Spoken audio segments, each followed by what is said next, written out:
तो देखो, उपभोक्ता संतुलन को एक्सप्लेन करना है और कितने वस्तु के लिए? एक वस्तु के लिए। वैसे तो इन रियलिटी कोई भी उपभोक्ता एक वस्तु का उपभोग नहीं करता या दो वस्तु का उपभोग नहीं करता, वो तो दुनिया भर की वस्तुओं का इस्तेमाल करता है ना। जैसे कि अगर मैं अपनी बात करूं तो मुझे चाहिए एक मार्कर, मुझे चाहिए एक बोर्ड, मुझे चाहिए लैपटॉप, मुझे चाहिए फोन, मुझे चाहिए माउस, मुझे चाहिए कीबोर्ड, दुनिया भर की चीजें चाहिए।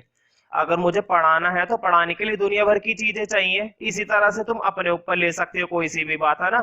तुम्हें पढ़ाई करनी है, तुम्हें किताबें चाहिए, पेन चाहिए, और भी बहुत सारी चीजें चाहिए। लेकिन फिर भी हम कितने वस्तुओं के लिए एक्सप्लेन करेंगे? ज्यादा से ज्यादा दो वस्तुओं के लिए, क्योंकि सबके लिए एक्सप्लेन करते रहेंगे तो फिर कैसे काम चलेगा, है ना। तो हेडिंग मैंने डलवाया था उपभोक्ता संतुलन, लेकिन कितनी वस्तुओं के लिए? एक वस्तुओं के लिए। अभी तक मैंने कुछ भी समझाया नहीं था।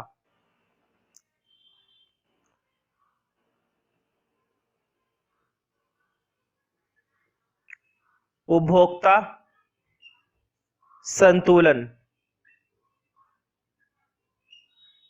और कितनी वस्तुओं के लिए? एक वस्तु के लिए। क्वेश्चन आता है पेपर में, एक वस्तु के लिए उपभोक्ता संतुलन की शर्त बताइए। क्वेश्चन में ये वर्ड लिखा हुआ मिलेगा तुम्हें, शर्त। एक वस्तुओं के लिए क्या लिखा हुआ शब्द मिलेगा? शर्त। आखिर क्या शर्त है? आखिर क्या शर्त है जिससे उपभोक्ता संतुलन प्राप्त हो जाता है? पहले तो हमें यह समझना जरूरी है कि उपभोक्ता संतुलन कहते किसे हैं। देखो, संतुलन को इंग्लिश में बोलते हैं इक्विलिब्रियम। एक ऐसी कंडीशन जो जिससे ना तो वो बंदा पीछे जाना चाहता है और ना ही वो बंदा उससे आगे बढ़ना चाहता है। फॉर एग्जाम्पल, अगर मैं तुम लोगों से एक फीस मांगता हूं, फॉर एग्जाम्पल 500 रुपए फीस मांगता हूं मैं तुमसे, इकोनॉमिक्स की फीस तुमसे 500 मांगता हूं, तो 500 रुपए में मुझे संतुष्टि मिल रही होगी।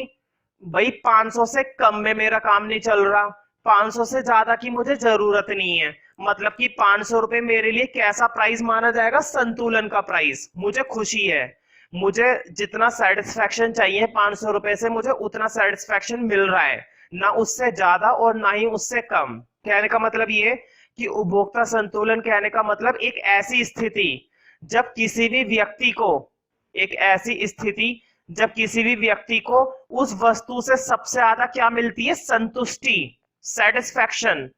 तो मुझे बताओ, अगर तुम यहाँ पर इकोनॉमिक्स की क्लास लेते हो और तुम्हें सबसे ज्यादा सेटिस्फेक्शन मिला, जो कीमत तुम मुझे दे रहे हो, 500 रुपए, 700 रुपए, 200 रुपए, जो भी कीमत दे रहे हो, उस कीमत को देने के बाद तुम्हें जो सेटिस्फेक्शन मिल रहा है वो सबसे ज्यादा मिल रहा है, उतना कहीं नहीं मिल रहा। ठीक है, तो तुम उस चीज का इस्तेमाल कर रहे हो ना। क्यों? क्योंकि तुम किस चीज में आ चुके हो? उपभोक्ता संतुलन में। अब देखना ये कि कंडीशन तो समझ में आ रही कि उपभोक्ता संतुलन कहने का मतलब ऐसी स्थिति, ध्यान से सुनो, डेफिनेशन बता रहा हूं मैं, बहुत ही सिंपल डेफिनेशन है। उपभोक्ता संतुलन कहने का मतलब ऐसी स्थिति जब किसी भी उपभोक्ता को संतुष्टि कैसे मिलती है? सबसे अधिक, मतलब कि अधिकतम। अधिकतम को इंग्लिश में बोलते हैं मैक्सिमम।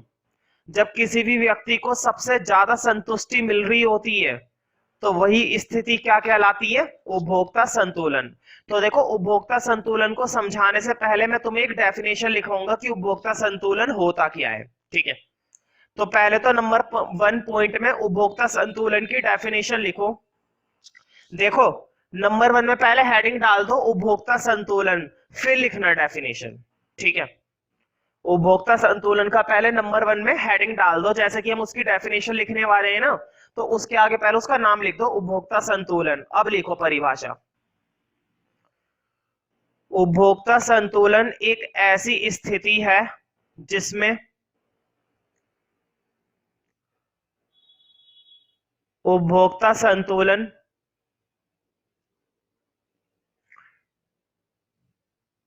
एक ऐसी स्थिति है जिसमें एक उपभोक्ता को, जिसमें एक उपभोक्ता को वस्तु की, एक उपभोक्ता को वस्तु की निश्चित मात्रा खरीदने पर, निश्चित मतलब हो सकता है उसने 5 खरीद, फॉर एग्जाम्पल उसने ये मारकर 5 खरीद लिए हो सकता है उसने 10 नींबू खरीद लिए हो सकता है उसने 5 शर्ट खरीदी हो। निश्चित मात्रा है ना, जिसमें एक उपभोक्ता को वस्तु की निश्चित मात्रा खरीदने पर अधिकतम संतुष्टि, निश्चित मात्रा खरीदने पर अधिकतम संतुष्टि प्राप्त होती है या नहीं होती है? भाई प्राप्त होती है, तभी तो संतुलन है। लिखो खरीदने पर अधिकतम संतुष्टि प्राप्त होती है, अधिकतम संतुष्टि प्राप्त होती है। देखो अभी मैंने एक वस्तु के लिए उपभोक्ता संतुलन स्टार्ट नहीं करा है, अभी बस तुम्हें मैंने संतुलन की एक डेफिनेशन बताई है कि संतुलन का मतलब क्या होता है, ठीक है। अब देखो अभी भी संतुलन स्टार्ट नहीं हुआ है, पहले तुम्हें क्या करना है, संतुलन स्टार्ट करने से पहले अगर मैं तुम्हें उपभोक्ता संतुलन पढ़ाऊंगा तो उपभोक्ता संतुलन पढ़ाने से पहले मैं तुम्हें छोटी छोटी बातें लिखाऊंगा। अगर वो छोटी छोटी बातें तुम्हें समझ में आ गई तो तुम्हें संतुलन भी समझ में आ जाएगा, ठीक है। और वो छोटी छोटी बातें लिखनी है नोट के अंदर।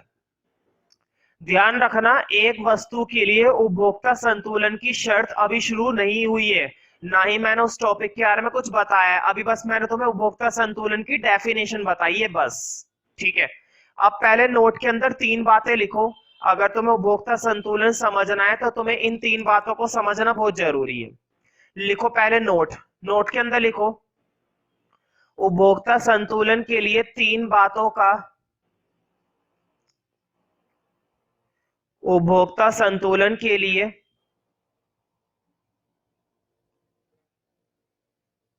तीन बातों का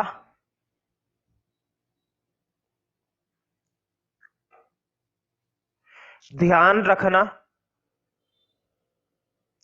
आवश्यक है। उपभोक्ता संतुलन के लिए 3 बातों का ध्यान रखना आवश्यक है। और वो कौन सी 3 बातें हैं? लिखो, नोट के अंदर ही चल रहा है, स्मॉल ए करके लिखो। मुझे बताओ, हर एक वस्तु की अपनी एक कीमत होती है ना। फॉर एग्जाम्पल इस मार्कर की कीमत 15 रुपए, 20 रुपए, 25 रुपए। इस डस्टर की कीमत, हालांकि ये तो मैंने खुद ही बनाया है, इसको रहने दो। इस माउस की कीमत 500 रुपए, इस एलईडी की कीमत 300 रुपए, इस कंप्यूटर की कीमत 50,000 रुपए, है ना। हर एक चीज की अपनी एक कीमत होती है। तो सबसे पहला पॉइंट यही है कि हर एक वस्तु की अपनी एक कीमत होती है। अब तुम कहोगे इसमें कौन सी नई बात है, ये बात तो हमें पहले से ही मालूम है, लेकिन लिख लो फिर भी 3 बातें। तो ए में लिखो, प्रत्येक वस्तु की अपनी एक कीमत होती है। प्रत्येक वस्तु की अपनी एक कीमत होती है। क्या होती है? कीमत। प्रत्येक वस्तु की अपनी एक कीमत होती है।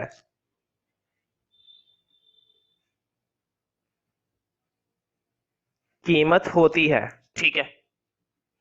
अब लिखो बी पॉइंट। मुझे बताओ, जितने भी हम वस्तुओं का इस्तेमाल करते हैं, उपयोग करते हैं, उससे जरूर कुछ ना कुछ संतुष्टि मिलती है ना, ऐसा तो है नहीं। अगर तुम इस डस्टर का इस्तेमाल कर रहे हो और करे चले आ रहे हो, इसका मतलब जरूर कुछ ना कुछ क्या मिली होगी, संतुष्टि। अगर संतुष्टि ही नहीं मिलती तो क्या मैं इसका इस्तेमाल करता? नहीं, फेंक देता, है ना। तो कहने का मतलब ये है कि कुछ ना कुछ हमें उपयोगिता जरूर मिलती है, संतुष्टि मतलब उपयोगिता, ना। तो लिखो बी पॉइंट में, वस्तु की सीमांत तथा कुल उपयोगिता। दूसरी बात क्या है ध्यान रखने वाली, कि हर एक वस्तु से क्या मिलती है? उपयोगिता, मतलब कि संतुष्टि। तो बी पॉइंट में लिखो, वस्तु की सीमांत तथा कुल उपयोगिता। वस्तु की सीमांत तथा कुल उपयोगिता। ठीक है, अब तीसरा पॉइंट टिक कर लेना, तीसरा पॉइंट थोड़ा सा कंफ्यूजिंग है, तीसरा पॉइंट थोड़ा सा कंफ्यूजिंग है। तीसरे में तुम्हें हेडिंग सा बनाकर लिखना है, हेडिंग में लिखना मुद्रा की सीमांत उपयोगिता। अब तुम कहोगे ये क्या चीज है, मुझे बताओ, हर एक वस्तु से तुमने कुछ ना कुछ उपयोगिता हासिल करी, हर एक वस्तु की अपनी क्या होती है, उपयोगिता होती है। चलो वस्तु की तो समझ में आता है, वस्तु इस्तेमाल कर रहे हैं, संतुष्टि मिल रही है, जिसको हम क्या कह रहे हैं, उपयोगिता, तो वस्तु का तो समझ में आता है। यहां पर तो हमने मुद्रा की बात कर दी, पहले तो तुम्हें यह बताना पड़ेगा कि मुद्रा क्या होती है। तो मुद्रा को सिंपल भाषा में समझो, पैसा, मनी। मुझे बताओ, हर एक चीज के लिए तुम्हें क्या देनी पड़ती है, कीमत देनी पड़ती है। कीमत मतलब पैसा देना पड़ता है, बिना पैसे के तो बात बनती नहीं है। अब माना तुमने यहाँ पर ट्यूशन के लिए 700 रुपए दिए, ध्यान से सुनना, बहुत बढ़िया एग्जांपल देने वाला हूं। तुमने यहाँ पर ट्यूशन पढ़ने के लिए कितने रुपए दिए, इकोनॉमिक्स के 700 रुपए दिए, लेकिन जब तुमने क्लासेस ली तो 700 रुपए के मुकाबले तुम्हें मजा नहीं आया।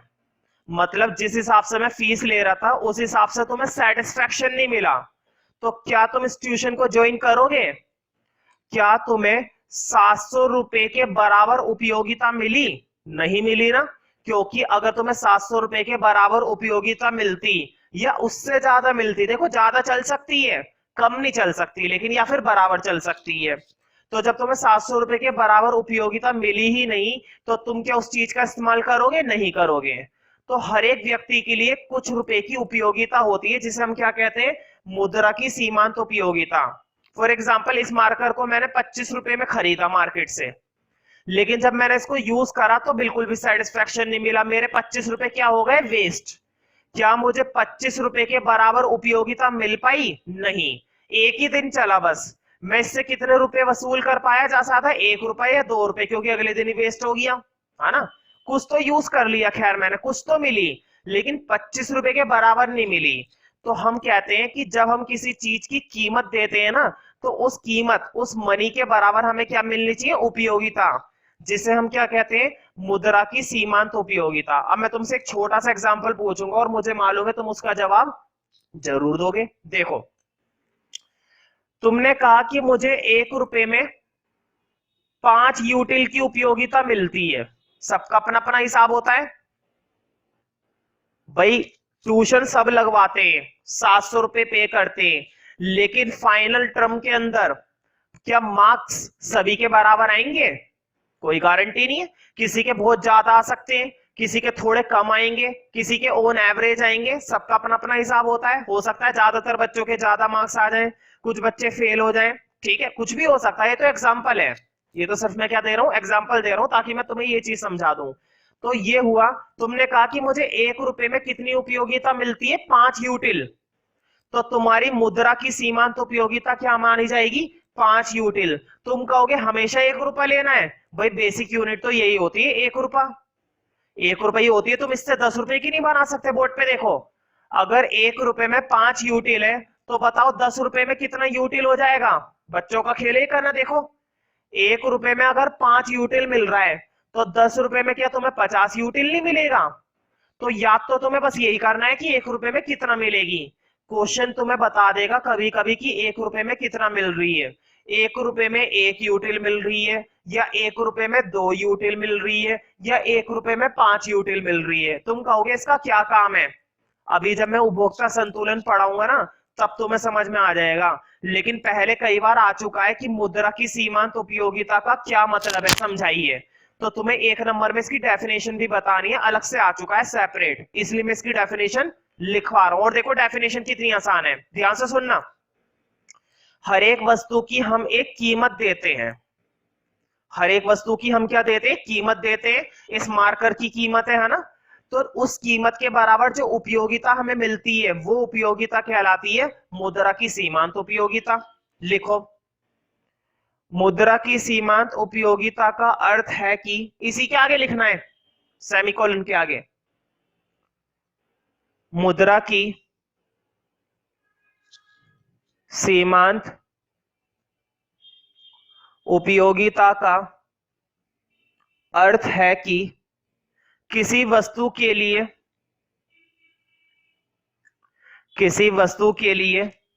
एक रुपए में है ना, हमेशा तुम्हें कितना मानना है, 1 रुपए में। क्योंकि भाई 1 रुपए का पता चल जाए, तुम 10 रुपए का भी बना सकते हो, 50 का भी बना सकते हो, 1000 का भी बना सकते हो, है ना, सिर्फ 1 रुपए की पता चलनी चाहिए। किसी वस्तु के लिए 1 रुपए में कितनी उपयोगिता, 1 रुपए में कितनी उपयोगिता प्राप्त की जाएगी, 1 रुपए में कितनी उपयोगिता प्राप्त की जाएगी, है ना, कितनी उपयोगिता मिलेगी। एक एग्जांपल दे दूं, एग्जांपल से समझ में आ जाएगा। लिख लो, इसी में लिख लो एग्जांपल। मान लीजिए 1 रुपए में, मान लीजिए 1 रुपए में, ये वाला एग्जांपल लिख लो बोर्ड पे जो लिखा है 5 यूटिल वाला, है ना। मान लीजिए 1 रुपए में एक व्यक्ति को 5 यूटिल की उपयोगिता मिलती है ना। सबको अपने अपने हिसाब से मिलती है, मत सोचना कि 1 रुपए में 5 यूटिल ही मिलती है। तुम्हें मालूम है ना, सबका यूटिलाइजेशन अपने अपने हिसाब से होता है। कोई इस 700 रुपए, ये जो यहाँ पर ट्यूशन में पे कर रहा है 700 रुपए, कोई हो सकता है 700 रुपए पे करके बोर्ड में 95 मार्क्स लिया है, और हो सकता है 700 रुपए पे करके कोई सा बच्चा 55 नंबर लेकर आए और कोई 70 नंबर लेकर आए। तो सबके लिए अपनी अपनी यूटिलिटी होती है, ठीक है। फिलहाल हम कितनी मान रहे हैं, 5। मान लीजिए 1 रुपए में एक व्यक्ति को 5 यूटिल की उपयोगिता मिलती है या प्राप्त होती है, जो भी मैंने पहले बोला था, है ना, एक ही बात है, मिलती है। तो ऐसे में तो बताओ मुद्रा की सीमांत उपयोगिता कितनी मानी जाएगी। तो ऐसे में मुद्रा की सीमांत उपयोगिता 5 मानी जाएगी, है ना। जितनी भी तुमने 1 रुपए में मानी है वो कहलाती है मुद्रा की सीमांत उपयोगिता। तो ऐसे में मुद्रा की सीमांत उपयोगिता 5 मानी जाएगी, मुद्रा की सीमांत उपयोगिता 5 मानी जाएगी। अब तुम सोच रहे होंगे वस्तु की सीमांत उपयोगिता चलो समझ में आती है, वस्तु की कुल उपयोगिता भी समझ में आती है, मैंने बीच में मुद्रा की सीमांत उपयोगिता, समझ में तो खैर आ गई होगी कि मुद्रा की सीमांत उपयोगिता का क्या मतलब है। लेकिन तुम सोच रहे होंगे उपभोक्ता संतुलन का इससे क्या लेना देना, मुझे बताओ। उपभोक्ता संतुलन तभी तो होगा जब तुम किसी वस्तु को खरीदोगे, और खरीदने के लिए क्या चाहिए, पैसा चाहिए। तो भाई मुद्रा का तो सबसे बड़ा खेल है, मुद्रा मतलब मनी, पैसा, तो पैसे का तो सबसे बड़ा खेल है, बिना पैसे के तो संतुलन क्या, कुछ भी नहीं हो सकता, ठीक है। तो इस वाले पॉइंट पर टिक कर लेना, कई बार डेफिनेशन आ चुकी है एग्जांपल के साथ, ठीक है। तो देखो 3 बातें तुम्हें याद रखनी थी, कितनी बातें याद रखनी थी, 3 बातें। लेकिन मैं एक चौथी बात और लिखवा रहा हूं, हाँ उस चौथी बात में कुछ खास रिलेशन नहीं है, लेकिन लिख लो फिर भी नोट में लिखो डी पॉइंट, बस ये लास्ट पॉइंट है, फिर उपभोक्ता संतुलन एक्सप्लेन किया जाएगा एक वस्तु के लिए। लिखो, मैं ये लिखवा रहा हूं कि मुद्रा की सीमांत उपयोगिता की क्या जरूरत है। तो देखो अभी जब मैं उपभोक्ता संतुलन तुम्हें पढ़ाऊंगा एक वस्तु के लिए, तो मुद्रा की सीमांत उपयोगिता की ना जरूरत पड़ेगी। बिना मुद्रा की सीमांत उपयोगिता के तुम उपभोक्ता संतुलन नहीं बता सकते। तुम सोच रहे होंगे इसकी क्या जरूरत पड़ेगी, सब समझ में आ जाएगा जब मैं लिखाऊंगा। पहले ये बात लिख लो चौथे पॉइंट में, उपभोक्ता संतुलन के लिए हम मुद्रा की सीमांत उपयोगिता का प्रयोग करते हैं, मतलब बिना उसके तुम उपभोक्ता संतुलन नहीं एक्सप्लेन कर सकते। उपभोक्ता संतुलन के लिए हम मुद्रा की, मुद्रा लिख लोगे ना, मुद्रा मतलब पैसा, मनी। उपभोक्ता संतुलन के लिए हम मुद्रा की सीमांत उपयोगिता का प्रयोग करते हैं, मुद्रा की सीमांत उपयोगिता। मुद्रा की सीमांत उपयोगिता का प्रयोग करते हैं। उपभोक्ता का संतुलन स्थापित करने के लिए, मतलब कि बताने के लिए, ठीक है, एक्सप्लेन करने के लिए। बताओ, अगर जैसे मैथ्स होता है ना, मैथ्स में तुमने देखा होगा क्वेश्चंस होते हैं, न्यूमेरिकल्स होते हैं, सम्स होते हैं ना मैथ्स के अंदर। भाई जिनके पास आर्ट्स है वो भी इस बात को समझते हैं कि क्वेश्चंस होते हैं, वहां पर क्वेश्चंस को सॉल्व करने के लिए फॉर्मूला चाहिए होता है। ध्यान से सुनो, तुम सोचोगे बीच में मैं मैथ्स क्या बताने लगा, पहले ध्यान से सुनो। मैथ्स के अंदर क्वेश्चंस होते हैं, न्यूमेरिकल क्वेश्चंस होते हैं, उनको सॉल्व करने के लिए क्या चाहिए होता है, फॉर्मूला चाहिए होता है, ठीक है। तो ये जो मुद्रा की सीमांत उपयोगिता है ना, ये एक तरीके का फॉर्मूला है। इस फॉर्मूले का इस्तेमाल करके हम क्या दिखाएंगे, उपभोक्ता संतुलन। बिना फॉर्मूले के उपभोक्ता संतुलन तुम नहीं दिखा सकते। अब ये कैसे दिखाया जाएगा वो भी पता चल जाएगा, पहले लिख लो। उपभोक्ता का संतुलन स्थापित करने के लिए, उपभोक्ता का संतुलन स्थापित करने के लिए, स्थापित मतलब दिखाने के लिए, साबित करने के लिए, उपभोक्ता का संतुलन स्थापित करने के लिए इसे एक मापदंड माना जाता है। उपभोक्ता का संतुलन स्थापित करने के लिए इसे एक मापदंड माना जाता है। मापदंड का मतलब होता है मेथड, मापदंड का मतलब होता है टेक्निक, मापदंड का मतलब होता है एक फॉर्मूला, एक तरीका, ठीक है, जिसके बिना तुम उस काम को नहीं कर सकते। और किसे माना जाता है, मुद्रा की सीमांत उपयोगिता को, ठीक है। मापदंड, लिख दो मापदंड, चलो लिख ही लो, ये तुम्हारा दंड है, मापदंड माना जाता है। अब मैं ये दिखा देता हूं इसे किससे शो किया जाता है, इसका भी एक सिंबल है, देखो कितना आसान सिंबल है, बोर्ड पे देखो।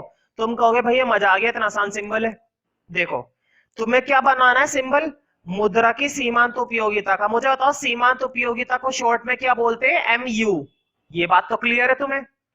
भाई सीमांत उपयोगिता का क्या मतलब है, सीमांत मतलब मार्जिनल, और उपयोगिता मतलब यूटिलिटी, मतलब कि मार्जिनल यूटिलिटी, ठीक है।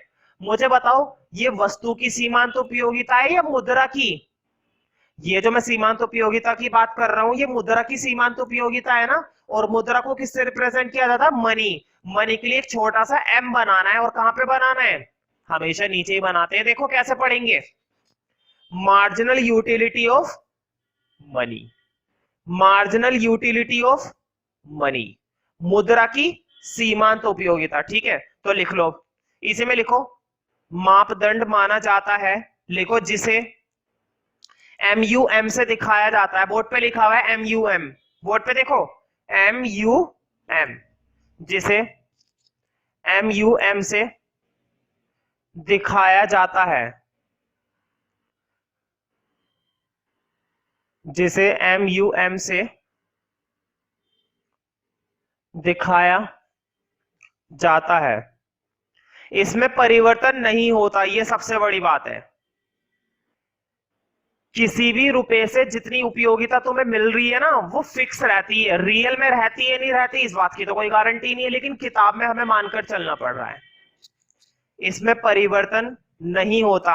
अगर तुमने 1 रुपए में 2 यूटिल मान लिया तो 1 रुपए में 2 यूटिल ही रहेगा, 1 रुपए में 10 यूटिल मान लिया तो 1 रुपए में 10 यूटिल ही रहेगा, ठीक है।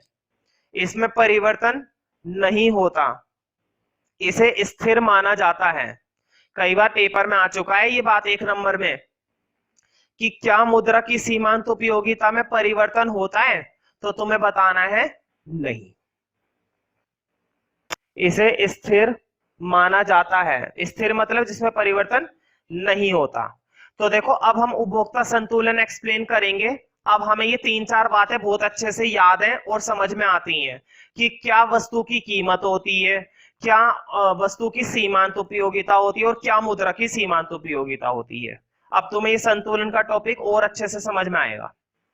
तो देखो फर्स्ट पॉइंट में तो तुमने डेफिनेशन लिखी थी ना उपभोक्ता संतुलन की, और बीच में तुमने नोट में ये 3 पॉइंट लिखे हैं। अब एक छोटा सा डॉट बना दो, डॉट का मतलब है यहां से एक्सप्लेनेशन स्टार्ट हो रही है। अब ध्यान से सुनना मेरी बात को, टेस्ट के लिए बता रहा हूं। अगर पेपर में या टेस्ट में उपभोक्ता संतुलन आता है ना समझाने के लिए, एक वस्तु के लिए, ध्यान से सुनो कैसे आंसर देना है। अगर उपभोक्ता संतुलन पेपर में आता है या टेस्ट में आता है समझाने के लिए एक वस्तु के लिए, तो तुम्हें याद होगा मैंने नंबर 1 पॉइंट में उपभोक्ता संतुलन की डेफिनेशन बताई थी ना। पहले तो तुम्हें वो डेफिनेशन लिखनी है। ध्यान से सुनना, बच्चे यही गलती करते हैं, उन्हें सब कुछ समझ में आ जाता है लेकिन उन्हें इसका आंसर देना नहीं आता कि आंसर कैसे दें। और आंसर देने का तरीका भी अपना ही होता है, क्योंकि प्रेजेंटेशन भी बहुत मायने रखती है इकोनॉमिक्स में। अगर तुमने उस पर ध्यान नहीं दिया तो मार्क्स काटे जा सकते हैं। तो नंबर 1 में तो पहले वो उपभोक्ता संतुलन की डेफिनेशन बतानी है, और बीच में ये जो 3-4 पॉइंट लिखवाए ना मैंने, इन 3-4 पॉइंटों को टेस्ट में और पेपर में कभी भी नहीं लिखना है। तुम कहोगे क्यों लिखवाए? वो पॉइंट इसलिए लिखवाए, अब तुम्हें संतुलन समझ में आ जाएगा। उनका संतुलन से डायरेक्टली कोई लेना देना नहीं है, लेकिन इनडायरेक्टली लेना देना है। तो तुम्हें ना तो आंसर में कभी वो चीज लिखनी है, सेपरेट आती है कहीं पे एक नंबर में आ जाती है कि मुद्रा की सीमांत उपयोगिता बताइए, तो तुम्हें वो डेफिनेशन लिख देनी है। वैसे कभी नहीं लिखना तुम्हें पेपर में। नंबर 1 में वो डेफिनेशन लिखनी है, फिर सीधा यहां से लिखना है। तभी मैंने हेडिंग डलवा दिया है एक्सप्लेन। अब यहां से एक्सप्लेनेशन स्टार्ट हो रही है किसकी? एक वस्तु की, उपभोक्ता संतुलन की। ठीक है, तो देखो एक्सप्लेनेशन स्टार्ट कर रहा हूं मैं। एक्सप्लेनेशन स्टार्ट करने के लिए ना नीचे से लिखना, देखो यहां से इंप्लाइज दैट का साइन बना दो। अब लिखो, पहले लिखते चलना है फिर समझाऊंगा। लिखो, माना 1 रुपए की सीमांत उपयोगिता 2 यूटिल है। माना 1 रुपए की सीमांत उपयोगिता 2 यूटिल है। तुम सोच रहे होंगे ये भी हमें ही मानना पड़ेगा? बिल्कुल, संतुलन समझाने के लिए सारी चीजें तुम्हें ही माननी पड़ेंगी। लेकिन आजकल है ना पेपर में क्वेश्चन आ रहा है, क्वेश्चन हमें खुद ही दे देता है कि 1 रुपए की सीमांत उपयोगिता कितनी है, वस्तु की कीमत कितनी है, वस्तु की सीमांत उपयोगिता कितनी है, टेबल भी वो खुद ही दे देता है। मैं वो क्वेश्चंस भी कराऊंगा, लेकिन पहले ये बेसिक पता चल जाए। अगर तुम्हें बेसिक आ जाएगा ना समझ में, तो तुम उन क्वेश्चंस को भी कर सकते हो। पेपर में आजकल वही क्वेश्चंस आ रहे हैं, ऐसा नहीं आ रहा जैसे मैं कराने वाला हूँ। हाँ, उन क्वेश्चंस को करने के लिए तुम्हें ये जरूर आना चाहिए। तो लिखो, माना 1 रुपए की सीमांत उपयोगिता 2 यूटिल है। मुझे बताना जरा, ये जो मैंने 1 रुपए की सीमांत उपयोगिता कितनी मानी है? 2 यूटिल। ये क्या है? ये मैंने क्या माना है? क्या ये वस्तु की सीमांत उपयोगिता है या मुद्रा की सीमांत उपयोगिता है? बताओ, 1 रुपए की 2 यूटिल है। रुपया क्या होता है? कोई वस्तु है। 1 रुपया मुद्रा होती है, मतलब कि ये 2 यूटिल हमें क्या दे रखी है? मुद्रा की सीमांत उपयोगिता। तो ब्रैकेट में ये जरूर लिख लो, MUM हमें बता दिया गया है 2, इस बात का ध्यान रखना। ब्रैकेट में लिखो, मैंने लिखवाया है माना 1 रुपए की सीमांत उपयोगिता 2 यूटिल है। ब्रैकेट में लिखो MUM दे रखा है 2। दे क्या रखा है? हमने खुद ही माना है। ठीक है, माना 1 रुपए की सीमांत उपयोगिता 2 यूटिल है ना। सब कुछ हमें मानना पड़ रहा है, लेकिन आजकल के क्वेश्चन मैंने तुम्हें बताया है, क्वेश्चन में वो खुद ही देते हैं। जब खुद दे देते हैं तब तो और भी आसान हो जाता है। लिखो, और उपभोक्ता वस्तु X का उपयोग कर रहा है। हमने वस्तु भी खुद ही मान ली, और वस्तु को क्या नाम दिया है? X। और उपभोक्ता वस्तु X का उपयोग कर रहा है। कौन सी वस्तु का इस्तेमाल कर रहा है वो? वस्तु X। और वस्तु X मतलब क्या? एक वस्तु है या 2 वस्तु? एक ही वस्तु है, वस्तु X है बस। अगर क्वेश्चन में लिखा होता वस्तु X और वस्तु Y तो 2 वस्तुएं हो जाती। और उपभोक्ता वस्तु X का उपयोग कर रहा है जिसकी कीमत 4 रुपए प्रति इकाई है। अब देखो, वस्तु की कीमत भी हमने खुद ही मान ली। बोर्ड पे देखो, देखो इधर, प्राइस ऑफ X कितना है? 4 रुपए। भाई बहुत ही बढ़िया। अब मैं फिर से वही बात बोलूंगा, इस क्वेश्चन के अंदर हमने खुद कीमत मानी है, लेकिन आजकल पेपर में और टेस्ट में कैसे क्वेश्चन आ रहे हैं? क्वेश्चन हमें खुद दे देगा। मुद्रा की सीमांत उपयोगिता भी क्वेश्चन खुद देगा, वस्तु की कीमत भी खुद देगा। जब वो खुद दे रहा है तब तो आधा काम उसने खुद ही कर दिया। अब तो तुम्हारे लिए और आसान हो गया है। खुद नहीं देगा तो तुम्हें मानना है। ठीक है, हाँ मैंने लिखवाया था। और उपभोक्ता वस्तु एक्स का उपयोग कर रहा है जिसकी कीमत 4 रुपए प्रति इकाई है, मतलब एक यूनिट का 4 रुपए, फिर दूसरी यूनिट का फिर 4 रुपए, फिर तीसरी यूनिट का फिर 4 रुपए। ठीक है, जिसकी कीमत 4 रुपए प्रति इकाई है।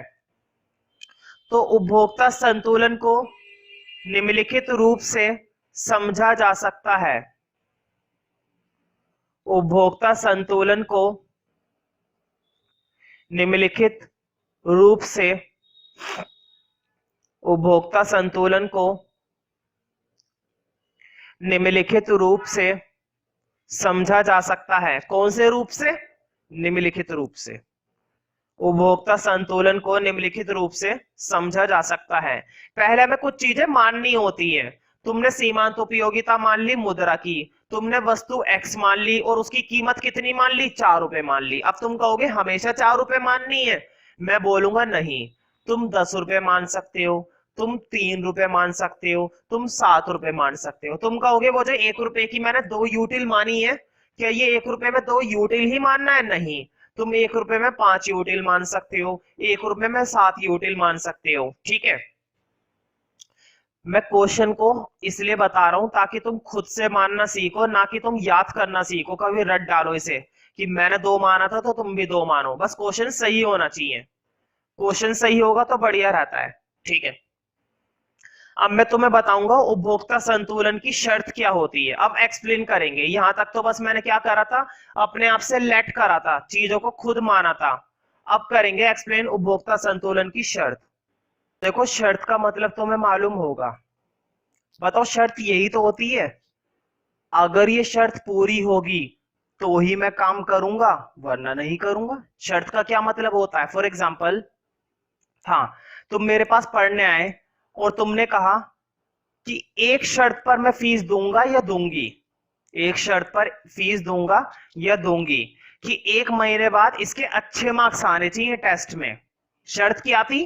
कि 1 महीने बाद अच्छे मार्क्स आने चाहिए, तो मैं तुम्हें जो फीस मांगोगे दे दूंगा। तो बताओ, अगर अच्छे मार्क्स नहीं आए तो क्या मुझे फीस मिलेगी? फिर नहीं मिलेगी, क्योंकि शर्त यही थी।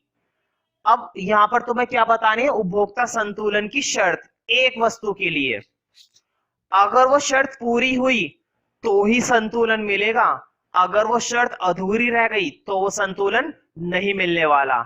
चाहे उपभोक्ता कितना भी पैसा खर्च कर ले, चाहे उपभोक्ता कितनी भी वस्तुओं का इस्तेमाल कर ले, उसको संतुलन मिलेगा ही नहीं अगर वो शर्त उसकी पूरी नहीं हुई। आखिर वो क्या शर्त है? तो पेपर में आता है, उस शर्त को समझाइए, आखिर वो क्या शर्त है। ठीक है, तो देखो यहां तक तो चीजें हमने मानी थी ना। अब एक लाइन छोड़कर फिर से एक अगला इंप्लाइज दैट का साइन बनाओ। ये साइन बनाने, अब अगले इंप्लाइज दैट में लिखो। अब मैं तुम्हें शर्त लिखवा रहा हूं।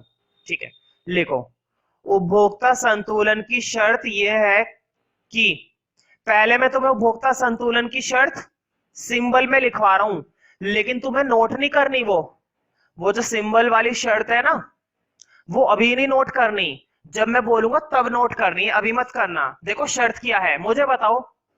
हर एक वस्तु की अपनी क्या होती है? एक कीमत होती है। 5 रुपए, 10 रुपए, गाना गाओ, 2 रुपए, अपनी कीमत होती है। जैसे तुम लोगों की कीमत है, तुम लोगों की तो कोई कीमत नहीं, फिजूल के इंसान हो तुम, लेकिन हर एक वस्तु की होती है। तो देखो, वस्तु की कीमत है ना, शर्त ध्यान से सुनना और समझना। समझने का तो खैर कुछ नहीं है, शर्त मतलब फॉर्मूला, और फॉर्मूला समझने का खेल नहीं होता। ठीक है, वस्तु की कीमत, ध्यान से सुनो, वस्तु की कीमत जब मुद्रा की सीमांत उपयोगिता के क्या हो जाती है? भाई बोलो, मुद्रा की सीमांत उपयोगिता के क्या हो जाती है? बराबर हो जाती है, तभी उपभोक्ता संतुलन मिलेगा, वरना उपभोक्ता संतुलन नहीं मिलेगा। ध्यान से देखो बोर्ड पे, इधर देखो, वस्तु की कीमत मतलब प्राइस उस गुड का, प्राइस ऑफ एक्स, समझ रहे हो ना। मुद्रा की सीमांत उपयोगिता मतलब मार्जिनल यूटिलिटी ऑफ, बोलो, marginal utility of money. Symbol में लिखना आ गया ना। अब तुम कहोगे कैसे? तो भाई ये बात तो मैं भी नहीं बता सकता, बहुत सारे इकोनॉमिस्ट और अर्थशास्त्रियों ने एक वस्तु के लिए इस बात पर डिसाइड करा है, इस बात पर पहुंचे हैं वो पूरी रिसर्च वगैरह करके कि दुनिया का कोई सा भी व्यक्ति अगर उपभोक्ता संतुलन चाहता है तो उसे क्या करना पड़ेगा, अपनी उस वस्तु की कीमत को किसके बराबर पहुंचाना होगा, मुद्रा की सीमांत उपयोगिता के। और जिस बिंदु पर उसकी ये मुद्रा की सीमांत उपयोगिता कीमत के बराबर हो जाएगी उसी बिंदु पर उसको संतुलन मिलेगा, वरना कभी भी संतुलन नहीं मिलने वाला। ठीक है, हाँ ये मैं तुम्हें बताऊंगा कि उसी बिंदु पर क्यों मिलता है। पहले अभी तो मैंने बस एक शर्त बताई है, इतना मत सोचो कि यार ये क्या चीज है। ध्यान से सुनो, बस सिंपल सी डेफिनेशन है। देखो, संतुलन कब मिलेगा, जब कीमत सीमांत उपयोगिता बराबर हो जाएगी। माना सीमांत उपयोगिता तुम्हारी 5, कीमत भी तुम्हारी 5, मिल गया। माना सीमांत उपयोगिता तुम्हारी 2, कीमत भी 2, मिल गया संतुलन। बस टेबल बनानी है, टेबल में देखते ही पता चलेगा। ठीक है, अभी ज्यादा मत सोचो, अभी धीरे धीरे स्टार्ट करा है संतुलन, अभी समझ में आएंगी बातें। अभी जो मैंने इंप्लाइज दैट का साइन लगवाया था ना, अब उसमें लिखो। अभी ये नोट मत करना, ये जो ऊपर लिखवाई है मैंने शर्त, अभी कुछ भी नोट नहीं करना। अभी पहले ये लिखो जो मैं लिखवा रहा हूं। उपभोक्ता संतुलन की शर्त यह है कि, और क्या शर्त है, यही शर्त है। देखो सिंबल में लिखवा रखा है ना, लैंग्वेज में लिखो। उपभोक्ता संतुलन की शर्त यह है कि वस्तु की कीमत मुद्रा की सीमांत उपयोगिता के, वस्तु की कीमत मुद्रा की सीमांत उपयोगिता के बराबर होनी चाहिए, है ना। मुद्रा की सीमांत उपयोगिता के बराबर होनी चाहिए, तभी एक उपभोक्ता को अधिकतम संतुष्टि प्राप्त होती है। तभी एक उपभोक्ता को तभी एक उपभोक्ता को अधिकतम संतुष्टि प्राप्त होती है। अधिकतम संतुष्टि प्राप्त होती है, और अधिकतम संतुष्टि मतलब उपभोक्ता संतुलन, है ना। अधिकतम संतुष्टि यही तो ही है, संतुलन।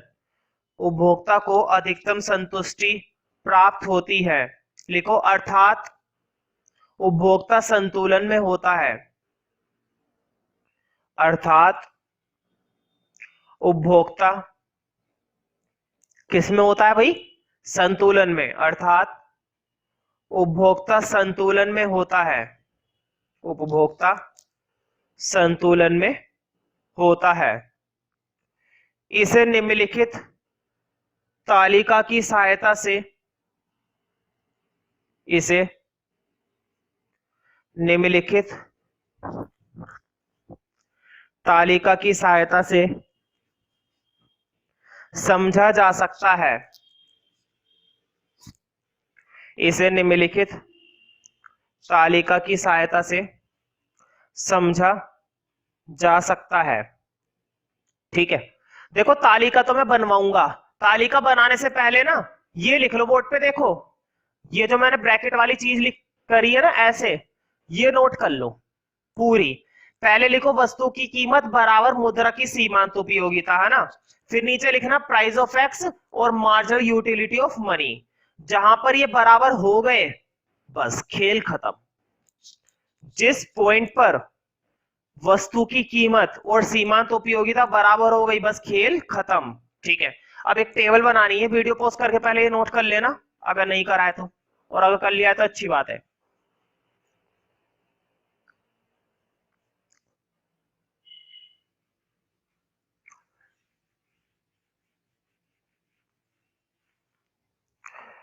तो टेबल बनाएंगे भाई, टेबल बहुत सिंपल है।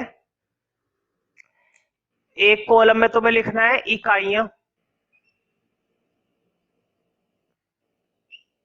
इकाइयां ज्यादा नहीं है भाई, 1 2 3 4 5 और 6। मतलब कि तुमने पहले उस वस्तु की 1 इकाई का उपयोग करा, फिर 2 इकाई का उपयोग करा, फिर 3 इकाई का उपयोग करा, और फिर 4 इकाई का उपयोग करा। और फिर 6, ठीक है। हाँ, अब लिखो मार्जिनल यूटिलिटी, नीचे लिख देना एक्स। एक्स का मतलब समझते हो?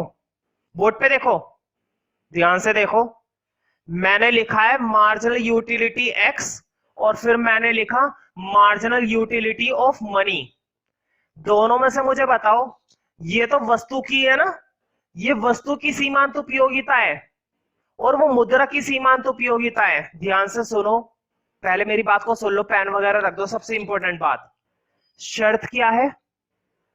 कीमत मुद्रा की सीमांत उपयोगिता के बराबर होनी चाहिए, या वस्तु की सीमांत उपयोगिता के बराबर होनी चाहिए? मुद्रा की।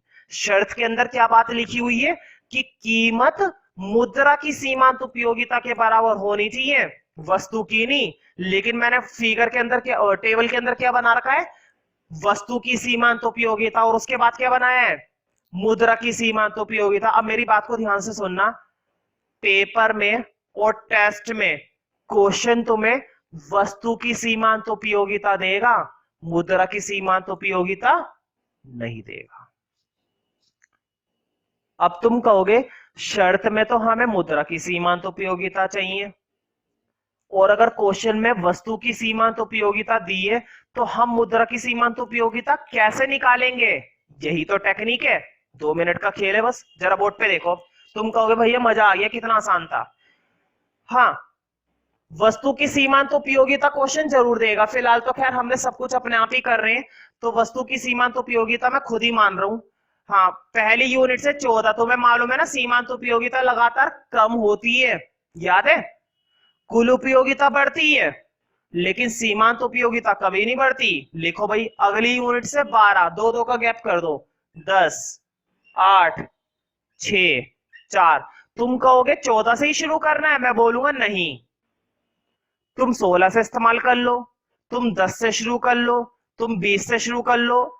कुछ भी चीज रटो मत कि जो मैंने लिख दिया वही बनाओ, वो कभी मत करो काम, अपने हिसाब से कर लो। देखो, बस तुम्हें इतना पता होना चाहिए कि सीमांत उपयोगिता लगातार कम होती ही रहती है ना, बस।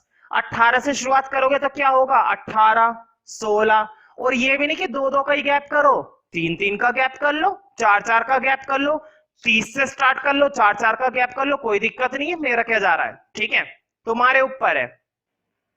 अब दिक्कत है कि मुद्रा की सीमांत उपयोगिता कैसे निकाले, है कि नहीं? मुद्रा की सीमांत उपयोगिता कैसे निकाले, ये बड़ी दिक्कत है। ये बड़ी दिक्कत है कि मुद्रा की सीमांत उपयोगिता कैसे निकाली जाए। बस मुझे ये बताओ कि जब मैंने टॉपिक शुरू कराया है, मैंने कुछ चीजें मानी है ना, ध्यान से सुनो। अपने इसी हेडिंग की स्टार्टिंग में देखो जरा, मैंने कुछ चीजें मान रखी हैं। मैंने वस्तु की कीमत मान रखी है 4 रुपए, वाली लाइन निकालो। मैंने 2 साइन बनवाए ना बोर्ड पे, देखो मैंने 2 साइन बनवाए इंप्लाइज दैट के। पहले वाला इंप्लाइज दैट का साइन देखो, पहले वाला, वहां पर तुमने मान रखा है ना मुद्रा की सीमांत उपयोगिता 2 यूटिल। बोर्ड पे देखो, तुमने मुद्रा की सीमांत उपयोगिता कितनी मान रखी है? 2 यूटिल मान रखी है। 1 रुपए में कितनी मानी है? 2 यूटिल ही तो मानी है। अब देखो कितनी आसानी से बनेगी, बोर्ड पे देखो,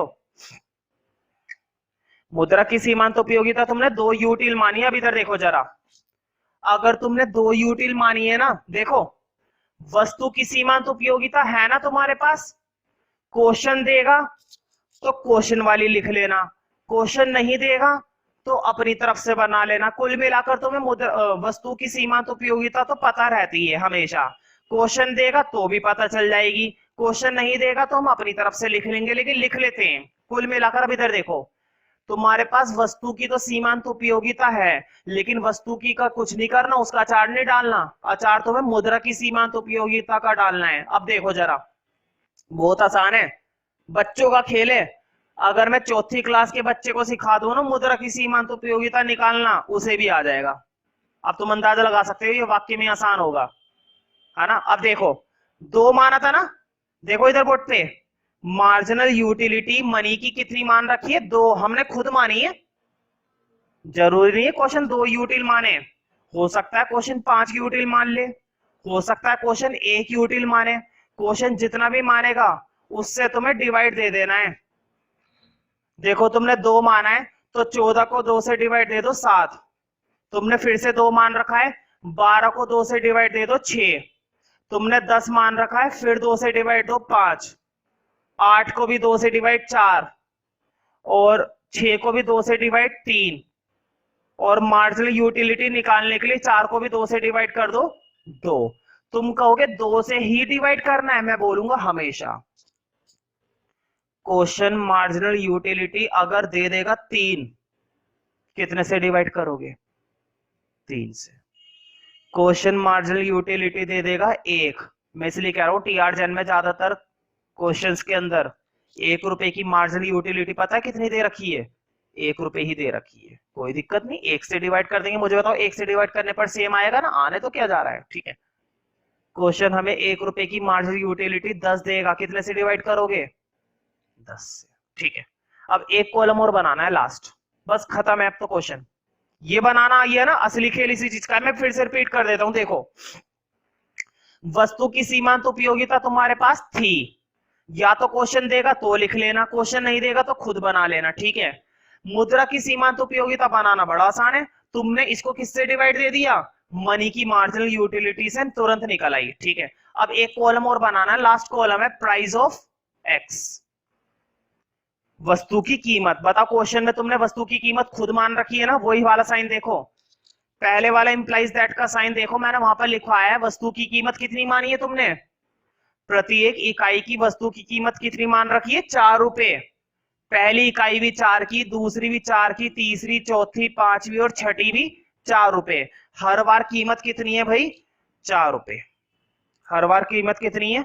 4 रुपए। अब जरा बोर्ड पर देखो, सबसे काम की चीज इधर देखो, मैंने तुम्हें शर्त क्या बता रखी है कि जब वस्तु की कीमत किसके बराबर हो जाती है? मार्जिनल यूटिलिटी ऑफ मनी के। जब वस्तु की कीमत मार्जिनल यूटिलिटी ऑफ मनी के बराबर हो जाती है, उसी बिंदु पर शर्त लागू होगी और उसी शर्त पर संतुलन है, यही तो शर्त है। मुझे बताओ, मनी की मार्जिनल यूटिलिटी 7, कीमत 4, क्या कंडीशन पूरी हुई? नहीं। मार्जिनल यूटिलिटी 6, कीमत 4, नहीं पूरी हुई। मार्जिनल यूटिलिटी 5, कीमत 4, नहीं पूरी हुई। मार्जिनल यूटिलिटी 4 और वस्तु की कीमत भी 4, क्या यहां पर संतुलन मिला? भाई यहीं पर बात बन गई। एक हल्का सा, जैसे मैंने बोर्ड पर रेक्टेंगल बनाया ना, तुम्हें नहीं बनाना, तुम्हें बस क्या करना है, तुम्हें इसी रेक्टेंगल के आगे ना एक छोटा सा स्टार बनाना है, बस एक छोटा सा स्टार। टेस्ट में भी बना सकते हो स्टार, पेपर में भी बना सकते हो, कोई दिक्कत नहीं है। अब मुझे बताओ, उपभोक्ता को क्या 1 इकाई खरीदनी चाहिए, 2 इकाई खरीदनी चाहिए, 3 इकाई खरीदनी चाहिए, या फिर 4 इकाइयां खरीदनी चाहिए? 4 इकाइयां खरीदनी चाहिए। क्वेश्चन है क्यों? 4 इकाइयां इसलिए खरीदनी चाहिए क्योंकि यहीं पर उसको क्या मिलेगा? सबसे ज्यादा संतुष्टि। प्रैक्टिकली भी मिलेगा उसको, वाक्य में यहां पर सबसे ज्यादा संतुष्टि मिलेगी। कंडीशन है सबसे ज्यादा संतुष्टि मिलेगी ही मिलेगी। अब मैं तुम्हें बताता हूं कि यहीं पर क्यों। जरा बोर्ड पर देखो, उसे कीमत कितनी देनी पड़ी? 4 रुपए। उपयोगिता कितनी मिली? 7। ज्यादा है ना, उसे मजा आया। 4 रुपए देकर 7 का सेटिस्फेक्शन मिल रहा है, क्या बुराई है? आगे बढ़ो। 4 रुपए कीमत देनी पड़ी, सेटिस्फेक्शन कीमत कितना मिला? 6। सही है, कीमत दी सिर्फ 4 और सेटिस्फेक्शन मिला 6 रुपए का। ये रुपए की सीमांत उपयोगिता है। उसने कीमत दी 4, उसे सेटिस्फेक्शन मिला 5 रुपए का। मजा आ रहा है?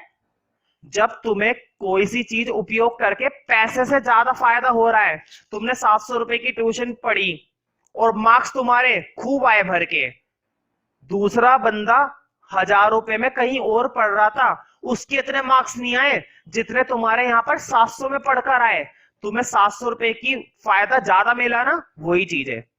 अब देखो जरा, 4 रुपए दिए, सेटिस्फेक्शन 4 का ही मिला, तुमने कहा चलो ये भी ठीक है, 4 रुपए देकर 4 का सेटिस्फेक्शन मिला। अब जरा नीचे देखो, 4 रुपए दिए, सेटिस्फेक्शन मिला 3 रुपए का, क्या इस्तेमाल करोगे? नहीं।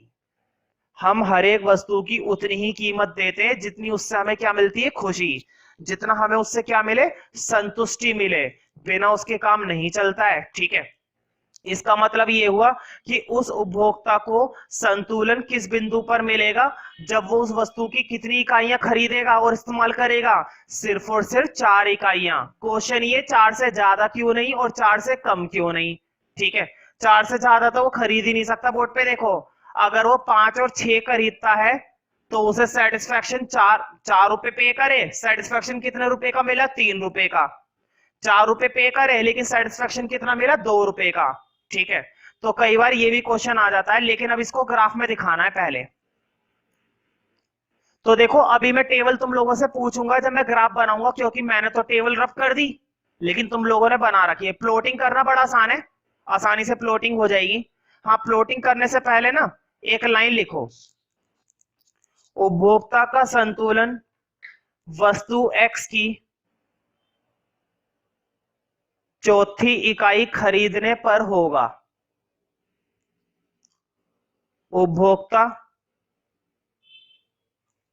उपभोक्ता संतुलन या उपभोक्ता का संतुलन एक ही बात है।